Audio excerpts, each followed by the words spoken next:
শেখ হাসিনা সহ বেশ কয়েকজন আসামির বিরুদ্ধে মানবতা বিরোধী অপরাধের তদন্ত কাজ প্রায় শেষ। জাতিসংঘের দেয়া প্রতিবেদনের সাথে যুক্ত করে দাখিল করা হবে বলে আন্তর্জাতিক অপরাধ ট্রাইব্যুনালকে জানিয়েছেন চিফ প্রসিকিউটর। দুপুরে সাবেক 12 মন্ত্রীসহ 16 আসামিকে হাজির করে শুনানির সময় এসব কথা জানান তিনি।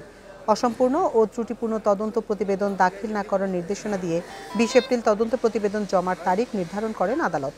ওই দিন এই 16 আসামিসহ ঢাকার সাবেক এমপি সোলাইমান সেলিমকেও হাজির করা হবে। এদিকে শুনানির সময় আসামি পক্ষের আইনজীবী জেডাই খান পান্না বিচারকদের মাই লর্ড সম্বোধনের বিরোধিতা করে বিকল্প শব্দ ব্যবহারের অনুমতি চান। তা গ্রহণ করে ট্রাইব্যুনালের চেয়ারম্যান গোলাম মুর্তজা মজুমদার এই সম্বোধনকে ঔপনিবেশিক শব্দ বলে মন্তব্য করেন।